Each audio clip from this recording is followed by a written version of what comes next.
It is time for more Gay Fox. How far did we get last time? Good question. Where the fuck? Alright, right, okay. We just found out we can vibe with people now. Because we got the fucking... Hold on a second. Because we found out that Miho's magic also counts if you're video calling someone. So I love that. Let's go hang out with, I think it was Tommy. While I'm sitting at the library's front desk, yes, Gwen and Tommy come in, accompanied by Jerby, of course. She did say that they'd be back again. The two of them come over to where I'm sitting. Hi there. Sorry to bother you. I know this is a weird question, but the other day there was someone here who played with my son while I was studying. But neither of us can remember who it was. Do you think you might be able to help?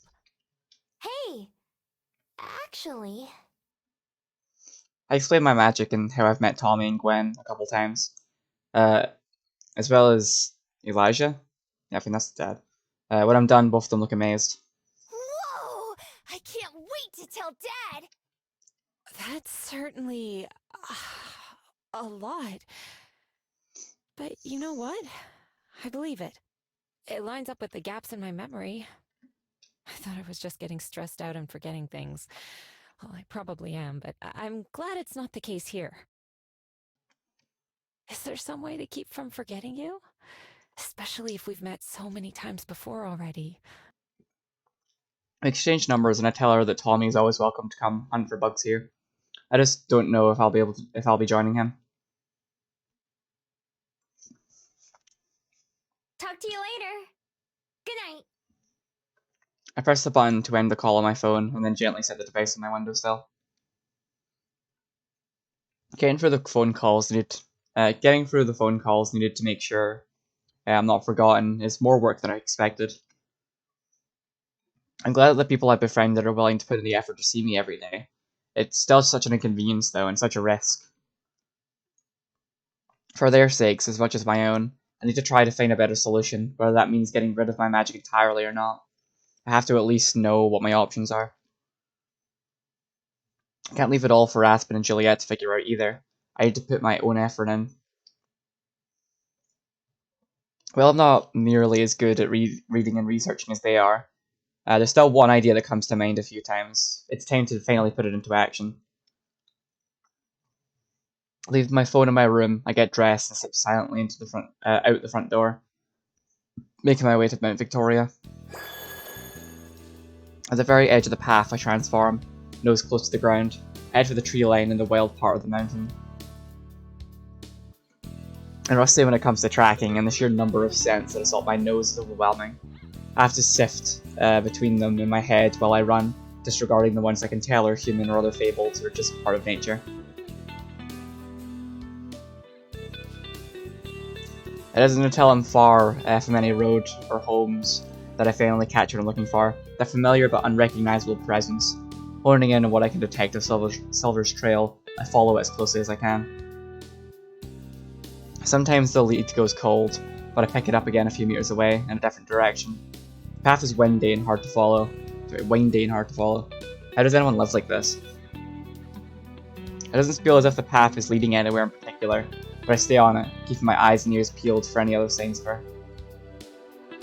Finally, after picking up the trail yet again near the river, I follow it until I reach a familiar spot and transform yet again. No way.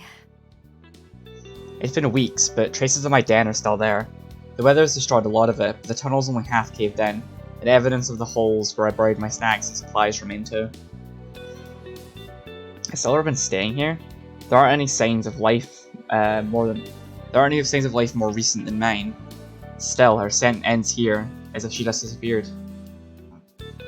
Something rustles from near the collapsed den. Even with the moonlight, it's hard to see, so I change back into a fox, straining all my senses to detect anything. I don't. Nothing but me and the wind. Changing forms yet again, I still get the feeling that I'm not alone. Hello? Closing my eyes, I listen for any kind of response. a footstep or a whisper or even a breath. All I hear is silence. Pitiful. There she is. The voice is just inches from my ear, and I leap away on pure instinct, spinning around to face Silver. I gave you so many chances, and you failed every one of them. There she is. I don't know where she came from or how I didn't notice her, but she's here, slouching in the moonlight. Although I'm sure that just like me, she could turn and run at any moment. Or fight. Oh, that's not what she wants, because I don't think I'd win.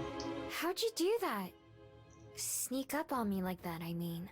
I didn't even have to try. I see nothing has changed since last time.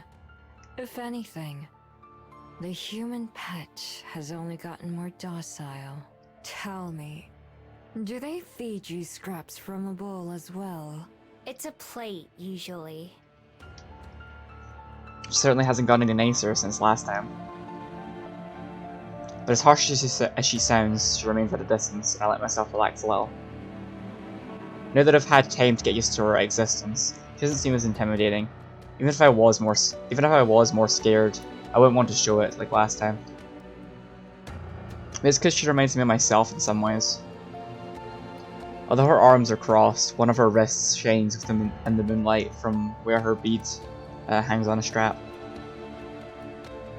It almost looks like a mirror.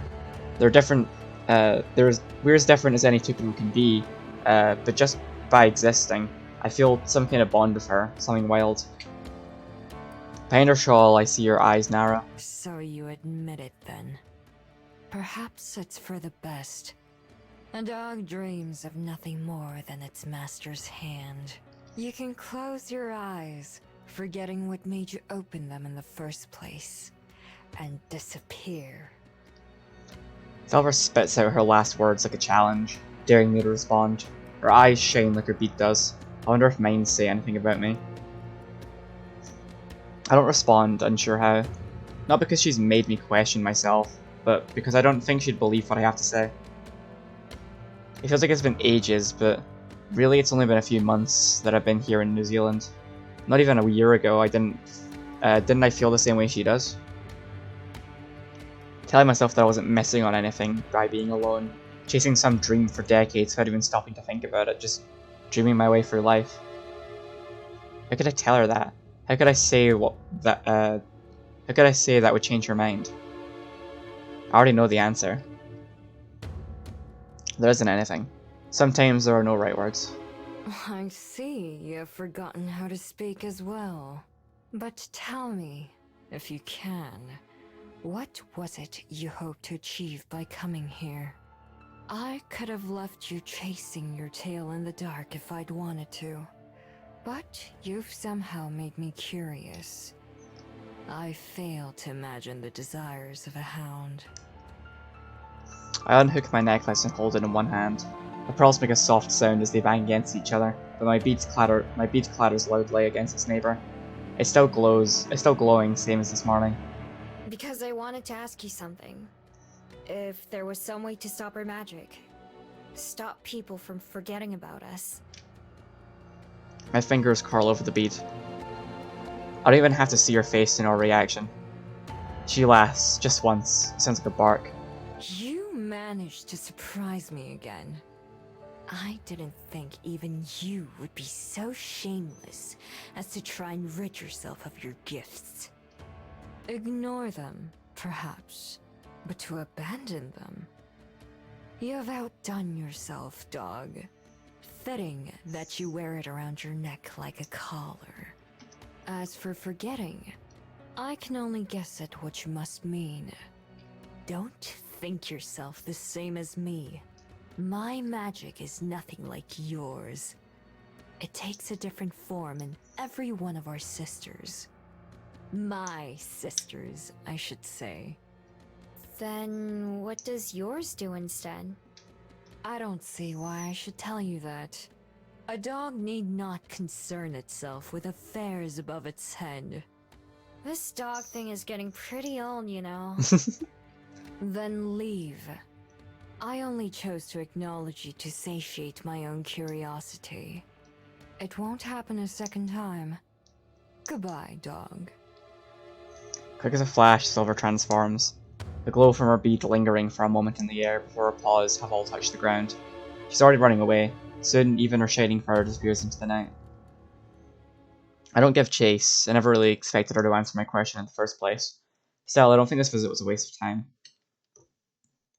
Before I leave, I take a final look around at my den.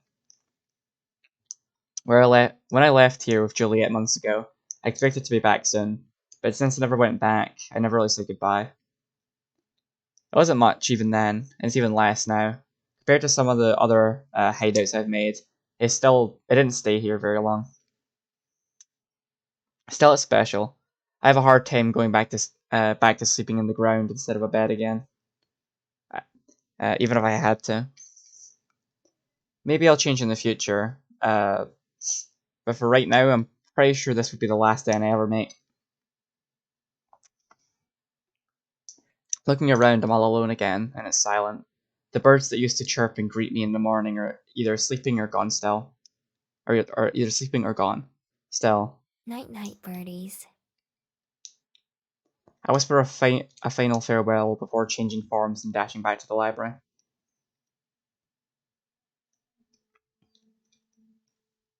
The next morning, I once again keep my visit with Silver to myself. Breakfast is tasty like usual, and after a good meal, Juliet goes to bed and leaves Aspen and I on our own. I stand up from the table and stretch, expecting Aspen to do the same. Time to go, huh? Not today, actually. Regina's having me go back to working a mid-shift on some days, so I don't have to go in until noon. Meaning, I can spend the whole morning with you, if you want. Aww. Of course I do. Why wouldn't I? Oh, no, I didn't mean it like that. Just that... Well, never mind. Sorry, just ignore me. I'm a little out of it. It's fine, don't worry. But I can't just ignore you either. What's wrong? Aspen sighs, then shrugs. Let's go sit up front and I'll tell you. You need to open the library soon, right? Yeah? Wanna help? I'd love to. Most of the preparations are already done, but we find things to do. I organise the front desk, taking care of some of the clutter, while Aspen does a quick once-over of the shelves and fixes a few out of place books. It reminds me a little of my first day working here, when Aspen helped out. She's a lot quieter this time, although she keeps herself busy. I wait for her to bring up whatever it was in her mind rather than try to nudge it out of her. After a while, we sit down behind the desk where Aspen looks right at home.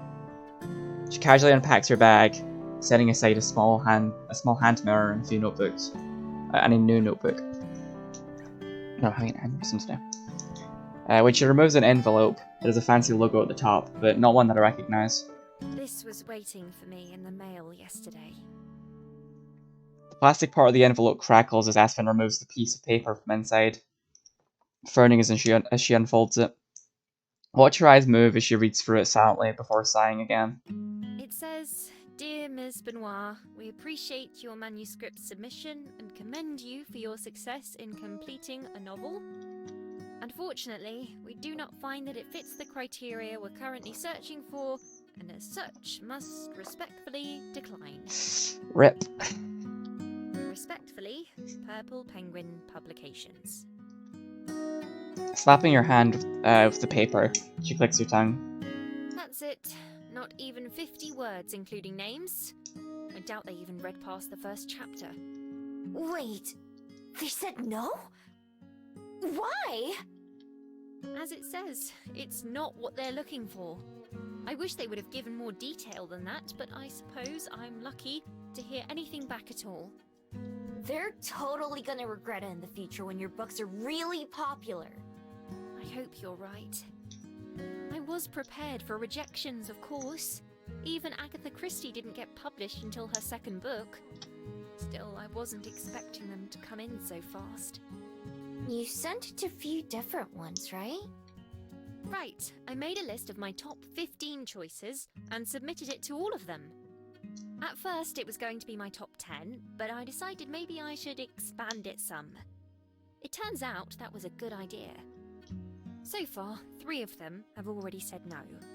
This one stung a bit more because Purple Penguin is one I was hoping would say yes the most. I'm sorry. I hope your other top choices still work out. Yes, me too. It's why I wasn't going to tell you and Juliet at first. I wanted to wait until I had good news to share. Precious. But I'm not sure that'll be coming. Aww. I'll try not to be a downer, though. I knew there was a good chance this would happen. Don't let me distract you from work, either. God, Miho, give her a hug. The baby. Nah, you won't.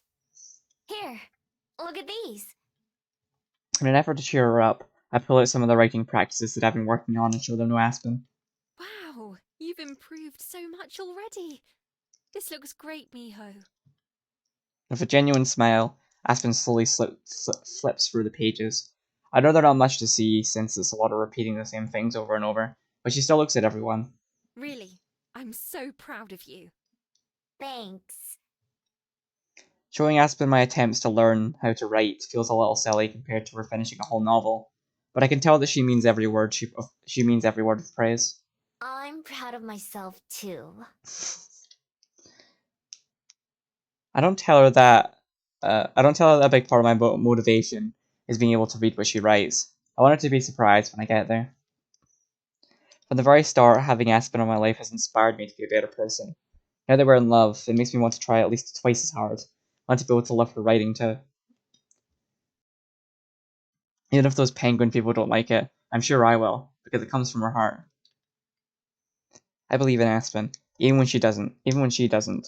Just like she always believed in me. I want to do everything I can to live up to that faith. Aspen sticks around for a while, reading a book from one of the shelves. I keep my nose to the grindstone all morning, using every free minute to get that I get to practice, only taking a break to say goodbye to Aspen when she leaves. Even when it gets boring, which doesn't take very long, and even after my hands start to hurt, I keep practicing. One letter at a time, I'll get there. We gotta go see what Lena's up to, like, right fucking now. I'm invested in her getting her man. Early in the afternoon, my phone buzzes as I get a call. I check it expecting to see it, Juliet or Aspen, but I'm surprised. I'm not surprised. When I see it's Lena. Hello? Miho, I need your help. It's an emergency. What? What's wrong? Come to the park. I'll tell you there. The fuck is she roping us into? The call ends when Lena hangs up. I have no clue what's going on, but it sounds serious. I put on my shoes and hurry to the park as fast as I can. When I get there, I quickly spot Lena, her bright pink outfit making it easy. Lena, what's happening? Oh, Miho, good thing you're here. It's a disaster. Cyrus asked me to be in a play with him. Ooh. Play? Wait, that's it? What do you mean, that's it? I thought you were hurt or something. You said it was an emergency. It is. I have to give him my answer soon. I sigh and force myself to come down to Lena's level. I was expecting to find out someone was hurt, so I'm just relieved that it's not the case. Okay, I don't get it. Why is that such a bad thing? I thought you wanted to spend time with him. I do, but that's a lot of responsibility. He wants me to play Siegfried, and he'd be the White Swan. Ironic. I don't know the characters, but that seems a little backwards. Are you afraid you can't do it? Sort of. I'm afraid that if something went wrong, that'd ruin any chance I have. Seeing Lena be so nervous about something is the total opposite of what I normally expect from her. Even during the other activities we tried, she always gave it her all. When do you have to give him an answer? Today! That's why it's an emergency! Whoa, can't you tell him you need longer to think about it? Well, it's already been a while. I thought I'd make up my mind by now, but I still haven't. What do you think I should do? Now that I think about it, I think casting her as a White Swan would be kind of typecasting.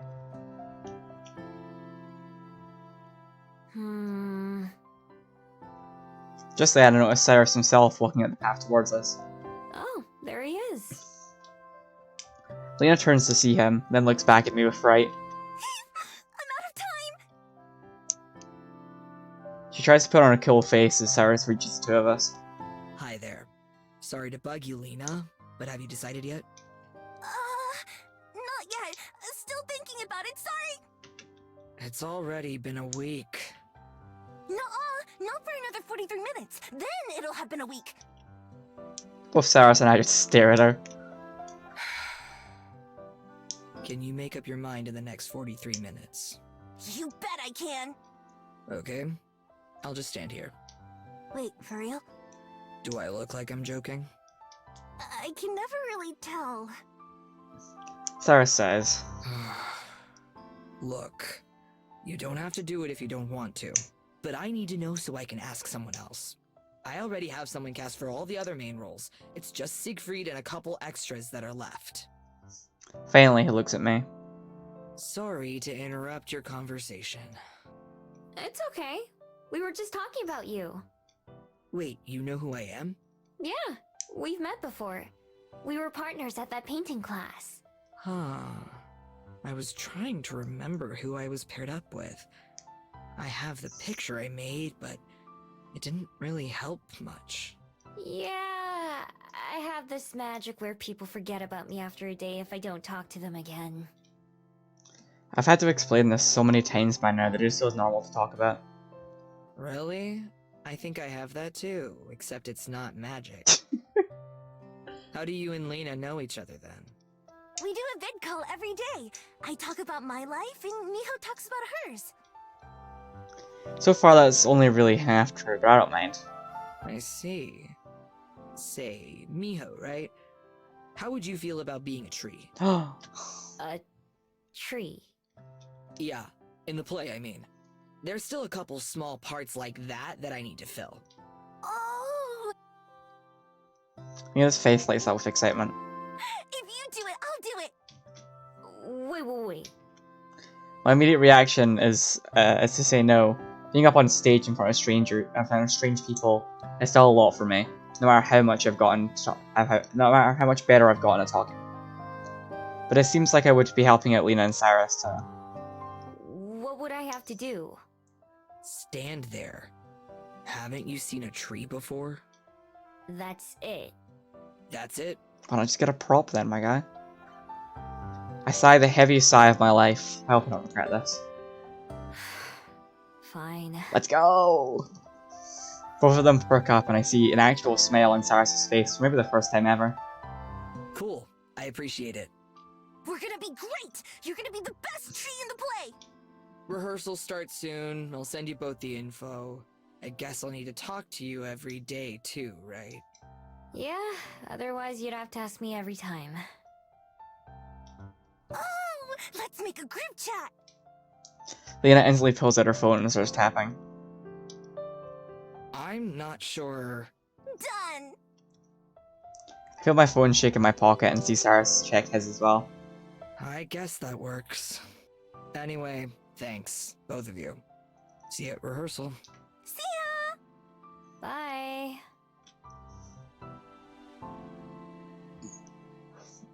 Cyrus takes off, leaving Lena and I by ourselves. Thanks as well. I feel a lot better having someone else I know be there. No prob. Although, I'm not so sure about being in front of a crowd. Plus, all the other actors will forget who I am unless I talk to them too. Maybe we can make a really big group chat.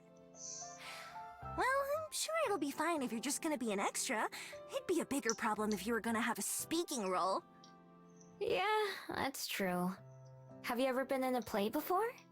Not since I was in school, but I know the story and the part, so it should be okay. Now that I've decided, I'm gonna do my best. Can you imagine not being a fear kid? And she seems more like the Lena I know. Fiery and full of energy. That was a surprisingly easy emergency to deal with. In fact, I'm gonna go start practicing. See you soon! I wave goodbye as Lena leaves. I'm not entirely sure what I've got myself into, but I guess I'll find out soon enough. Not long after the sun went down, it starts to get pretty cold. Clouds came out of nowhere, and so did the wind. I find myself sitting in the window still, looking out before I go to sleep for the night. It's cozy in here. I have plenty of extra blankets if I need them. My breath fogs up the window, but the cold stays on the other side. I'm on my Victoria though, and the trees and valleys. It must be miserable out there. I wonder where Silver is and how she deals with the rain. Does she make a hole and burrow underground like I used to? Or maybe she finds somewhere dry to sneak into, like an empty shed or abandoned house. She's rude and abrasive and hasn't said a single nice thing to me. I hope she's safe anyway. As the only other Gumi who I've met, I can't help but care about her just a little. I doubt she feels the same way about me, but that's okay. I wouldn't either in her shoes. Still, I know how bad it feels to be stuck out in the cold with everything turning into mud around you, or shivering under a tree that blocks most, but not all of the rain. Wherever she is, I hope she's warm and dry. I wonder if that's the first time someone's wished that for her.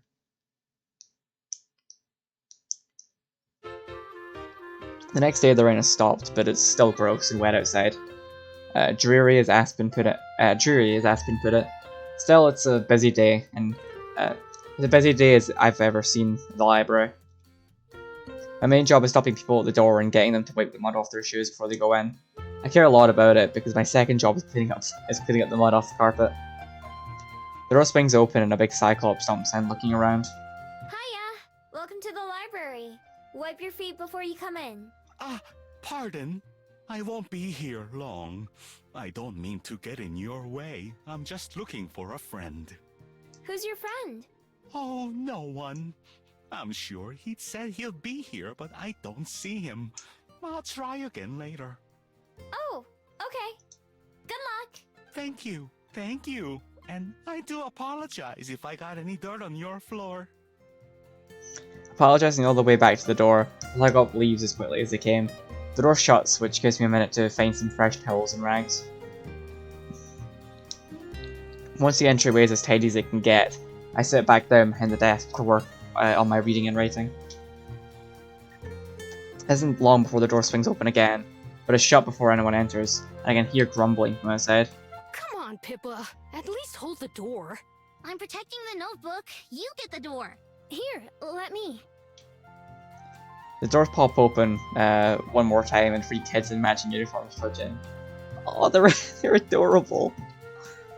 2 of them, including one carrying a notebook, who must be Pippa, looks around in awe, while the other girl approaches me. Hello there, miss.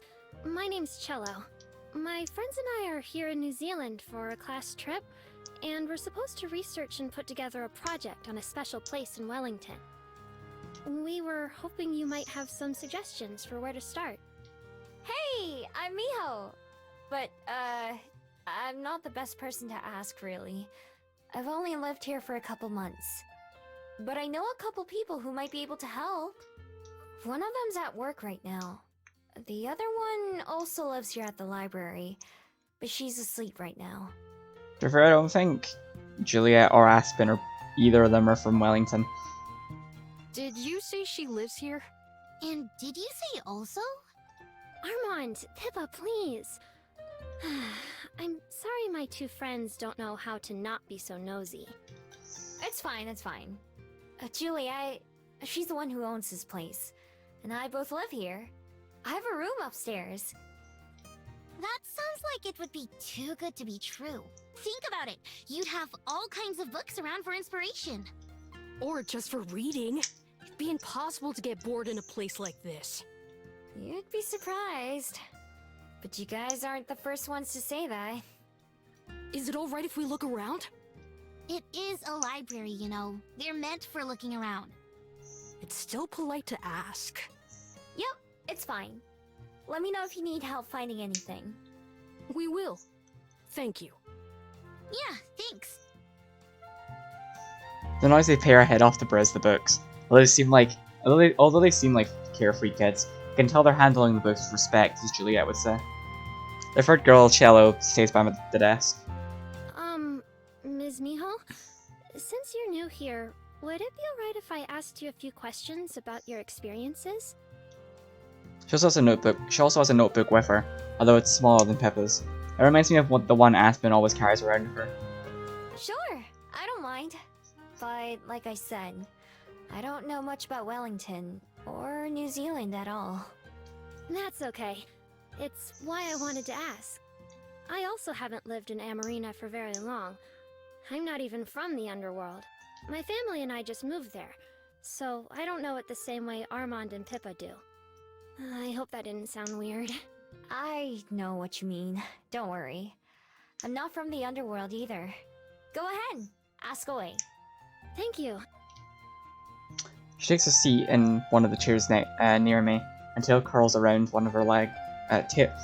She takes a seat in one of the chairs near me, tail curling around one of her legs. Is there anything you wish you'd known before you came here? Looking out the window, I can see the answer. I wish I'd known how rainy it was going to be. I wasn't prepared for it at first. Do you not like the rain? I love it. It reminds me of being home in the ocean. She flaps her tail enthusiastically. I wish it would rain every day.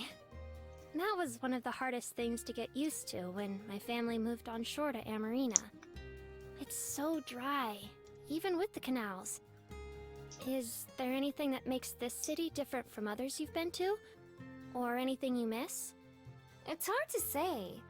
I've made more friends than I have anywhere else. Maybe it's something about the people. Everyone I've met has been really friendly. So, there's not too much that I don't have here. Oh, that's good to know. It's not always easy for me to talk to people, so I've been worried about doing this report. I'm the same way. I think you're doing just fine. Thanks, Ms. Miho. Did you ever have a project like this when you were in school? Well, I didn't really go to school, so to speak.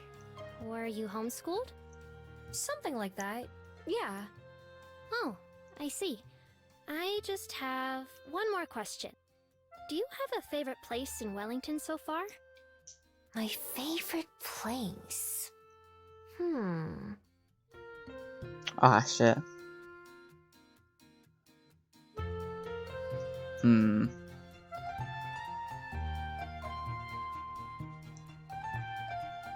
Fuck, I'm trying to think now. I highly doubt this has any sort of... I'm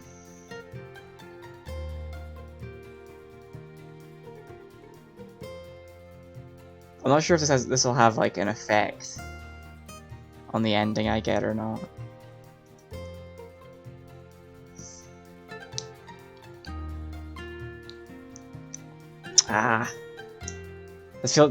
They can't just shove this in here. It makes it feel like a big decision.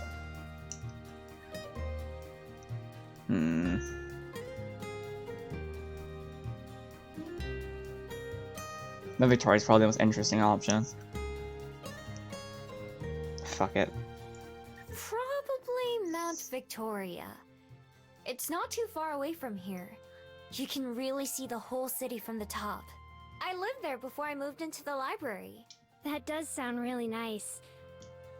I think it's hard to feel like you belong somewhere until you find a special place for yourself. After writing down all my answers, Cello puts down her pen. Maybe that's the problem. No matter what, it's going to be hard for us to write if we don't see anything for ourselves. Thanks for answering all my questions. We're going to be here all week, so we'll probably come back with more. Anytime. Good luck with your project. Thank you. I'll go make sure my friends aren't causing any problems either. They're not, luckily. After a while, all three of them leave the library again. Nice kins. Oh shit. I don't know why it bothers giving me, like, even showing all the other options. Just take me to the next scene. Whatever, the baby is here. Look at him. Later that day, while I'm working on my writing worksheet, the door opens and I glance up to see another kid entering the library. This time it's Tommy, accompanied by his dad. Hey, me! See any cool bugs lately? Nope, don't think so. Have you? Yeah, I saw a hoo-hoo beetle. I couldn't catch it, though. Oh, that's really neat. I don't even know what that is. So you're the famous Miho I keep hearing about, huh? I'm Miho. I don't know about famous. You're a legend in our households, that's for sure. I've heard all about you from Tommy and Gwen. I'm Elijah, by the way. Well, you already know who I am. We've met before, though. Have we?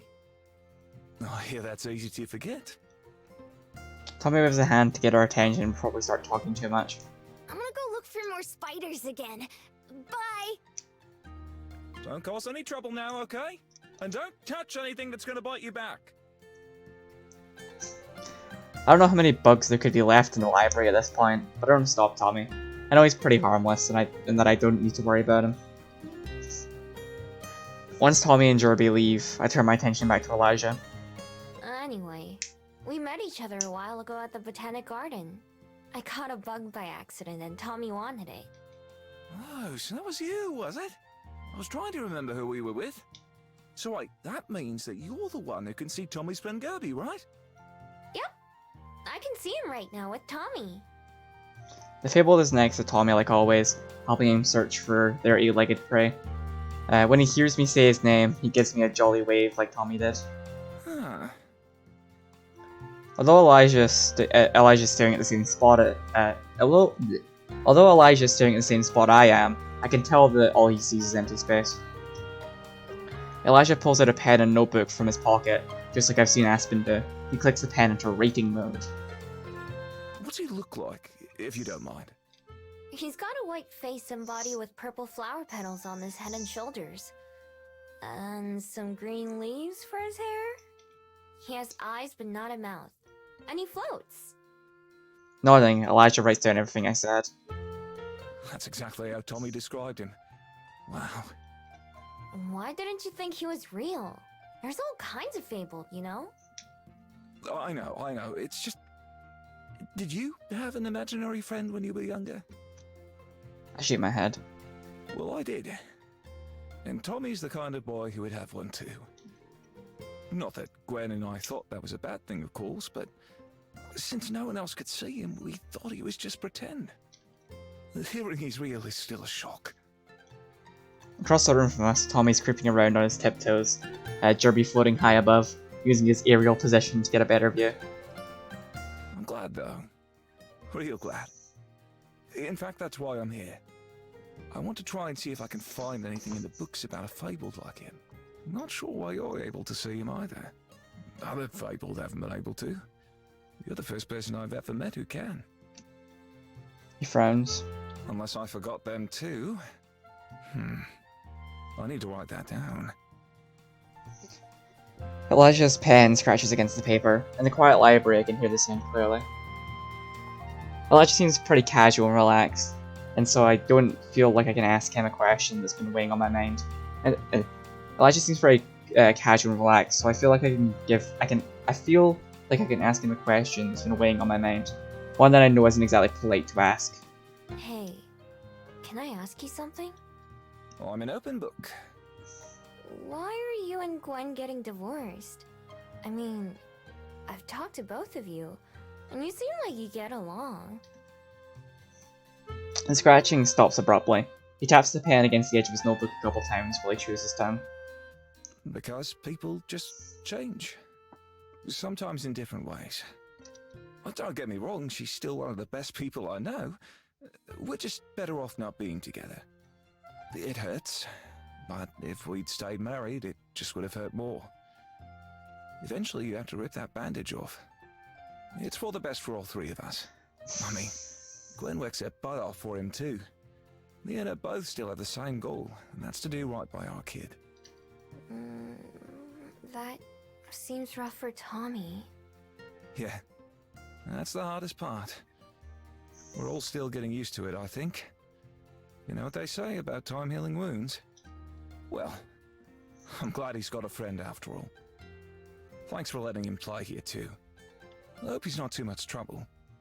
Nah, if he was, I wouldn't let him come back. Elijah laughs.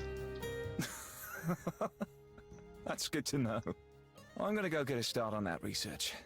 With any luck, you'll see me again soon with a few books to check out. Good luck. So many of the people I know do research. I never realized it was such a popular hobby. Such a popular hobby. God, my brain is melting. After a while, Elijah returns to the desk like he promised, with a couple books in his hands. One of them is so thick, even Aspen would think twice about trying to read it. Alright, I only skimmed through these, but they seem promising. So I'll take them home and have a look. I managed to find a picture of another fable who looks kind of like what you were describing. It seems like they're not from the underworld, so there's not a whole lot known about them. Would you mind if we keep in touch? Gwen tells me that's the way to not forget you. Sure, that's fine. Just call me in the morning or night. I'm already adding swapping numbers for a lot of more. I'm already adding swapping numbers for a lot more people than I expected. Probably more than Juliet herself even expected. This time, as all of them leave, Derby comes over and lands on the desk in front of me. He whips his pedals at me before spinning in a circle like a top. Then he bows and hurries off after Tommy. Another fabled from somewhere else.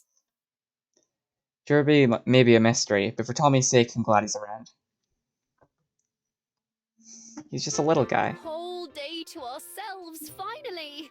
This has been one of the busiest weeks of my life. Mine too. But in a good way. Of course. The best way. Alone with each other in the library, Aspen slides her chair closer so she can kiss my cheek. What do you want to do today? The world is our oyster. Oysters. Wanna get lunch? Oh. We just finished breakfast. It's never too early to start thinking about lunch. I love all these characters, they're so cute. Laughing, Aspen stands up and offers me her hand. It's a little early for that, but I could do with some fresh air. Care to join me for a walk? Sure. I'll go anywhere you want. Her hand squeezes mine as we step out outside into the daylight. Everything feels different and new when I'm with Aspen now. Something as simple as walking down the hill from the library, something I've done almost every day for months now, feels most special with her next to me. I've been expecting falling in love to be harder, or something I have to push myself to do. I've been surprised by how easy it is. Like a dam that's been holding back a river. Since I let myself open up to the possibility of being in love, the rest has come naturally.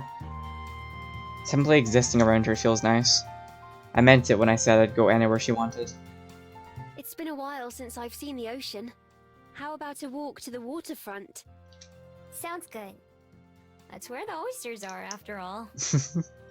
Not quite what I was thinking, but close enough. Let's see if I can remember how to get there. Also, how is there an ocean on this floating island? Oh, I know the way. Want me to lead? By all means. I take us towards Mount Victoria and the beach. Other people smile or nod or wave as we pass them. Sometimes for a word of greetings too. I can't believe you've only been here a fraction of the time I have, but you already know your way around so much better than I do. I used a lot of that time to learn. Besides, navigating is second nature for me. I can do it without trying. I'm glad, because I'm not sure if I've ever mentioned, but I'm terrible with directions myself. It's a good thing you offered to lead, because I was about to take us in the other direction. That would have been fun too. Would have been a surprise for both of us. Yes, and for whatever poor person whose yard we wander into. Don't worry. That's something else I'm good at. Not getting caught in people's yards. Maybe I'd be better at it than navigating, at least. Do you ever miss it? That life, I mean. Nah. She glances at me in surprise. That was awfully quick. You didn't even have to think about it. I've thought about it a lot, actually. Almost all the time for a while. But even though there are things that I miss, there are too many things that I have now that I couldn't give up. Like this. I stopped walking for a second so I could kiss her cheek, like she did to me this morning. Very true. You better not give that up. Still, you've got to avoid things like going to work or paying bills and all the other little things that most people wish they could run away from. People like you? Absolutely people like me. I first fell in love with reading because it was an escape from the real world. A distraction from being alone, or sad, or anything else. Even if I couldn't live an exciting life, at least I could experience one through someone else's eyes and words. In those stories, there were often characters who remind me of you.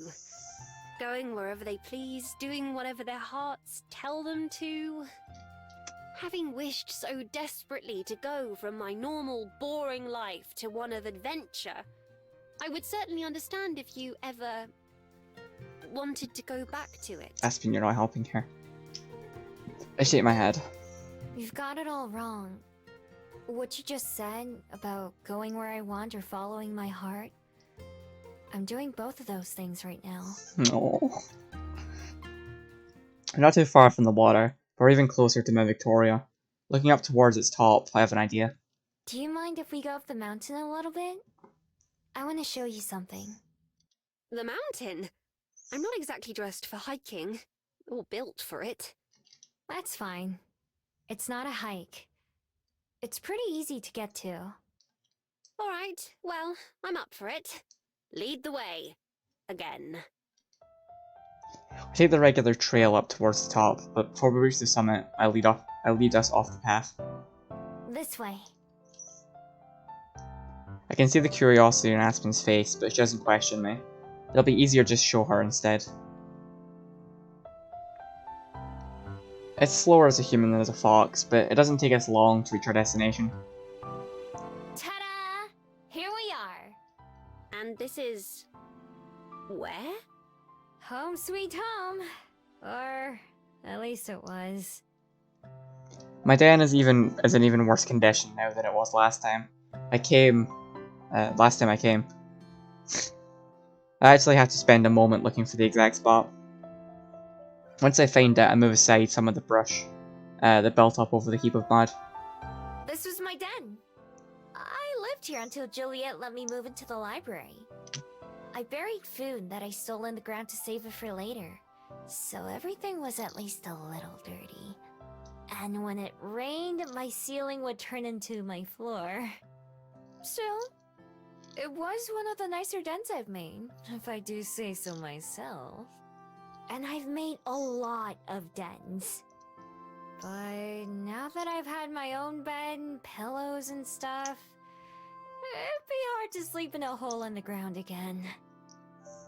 Looking around, Aspen nods. He picks up a branch that had fallen halfway into the collapsed burrow. I do love what you've done with the place, though. Ceiling on the floor, or not. Well, if you ever need a break from your apartment... We both laugh, and I hope that Aspen believes me. The same way that she feels about me, I feel about her. She races around a little bit, exploring the area. Not that there's much to see. Eventually, she returns to my side. Thank you for showing me all the same. Even if it's better, I know it can't be easy to just turn your life around 100%.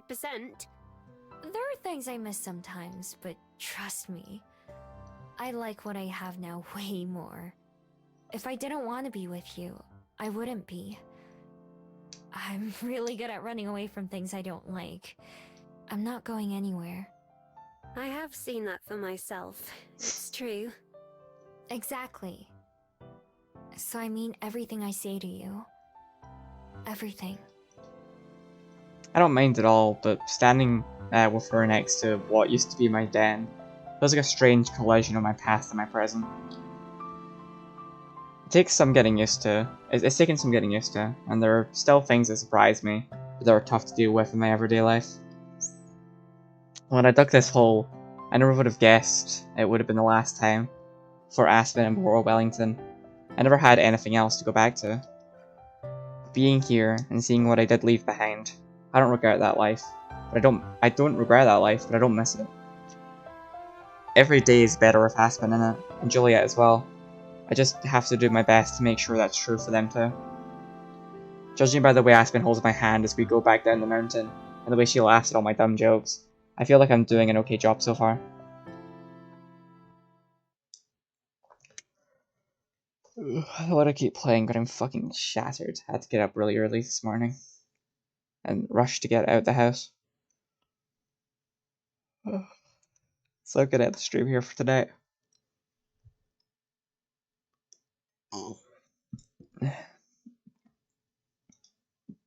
I'll see about streaming tomorrow. I'm not sure. Oh, I'm gonna take a 5. Fella, thanks for watching, and I'll see you whenever. Bye.